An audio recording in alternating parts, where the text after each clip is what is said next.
The World on Fire. Prologue by Sheldon Woodbury.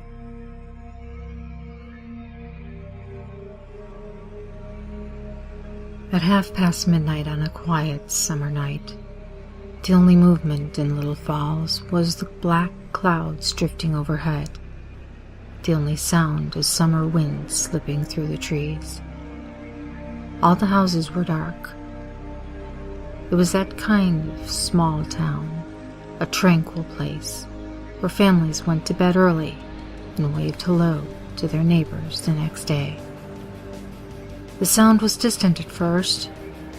It sounded like screams. A dirty black van roared off the highway, charging full speed onto the two-lane road leading to the center of town.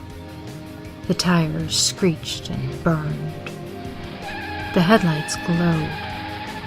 The screaming sound was a death metal rock song playing full volume. Lightning crackled in the sky overhead, revealing the sawed-off top of the van.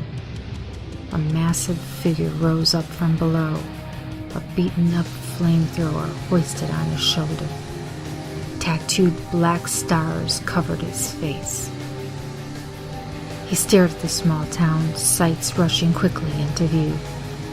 A white steepled church, local shops and stores, a movie theater.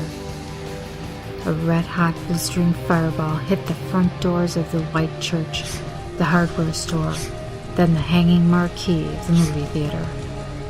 He shot again and again, twisting from one side of the street to the other, hitting his targets with perfect aim.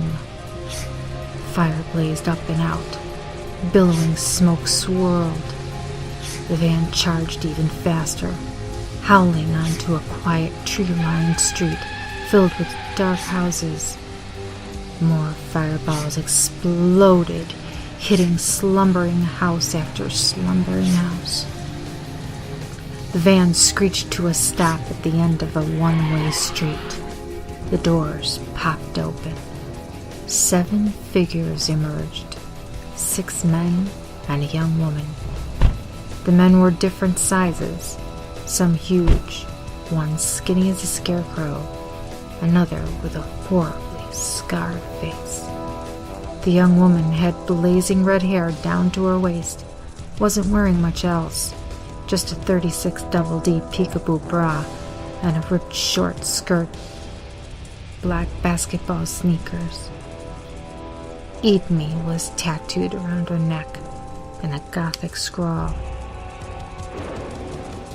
The massive figure with the tattooed stars had a heavy burlap sack slung over his shoulder. He threw it hard to the ground.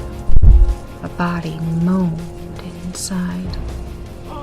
The skinny man stepped away from the others. He was wearing a cheap black suit, eating a Milky Way candy bar. The silver-plated heels of his rattlesnake boots flashed tiny bright sparks as he strolled toward the moaning sack. He smiled. His teeth were rotted and black. Even in the darkness below the cloudy black sky, it was easy to see they weren't from around here.